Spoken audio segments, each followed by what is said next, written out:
Hi guys, so on this video I'm gonna show you how to fix Snapchat save in chat. First thing, open the settings and then go to the apps manager.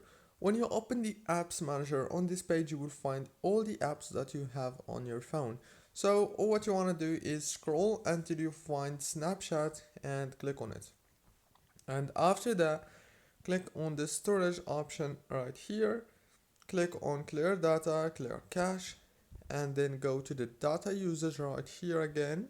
And now what you want to do is disable the Wi-Fi and the mobile data and then enable them back again. After that, click on the power usage details. Click down here on force stop. And the last thing you want to do is go to the Play Store or the App Store if you have iPhone. Search for Snapchat and update it from here as you can see. That's it guys, don't forget to like, subscribe.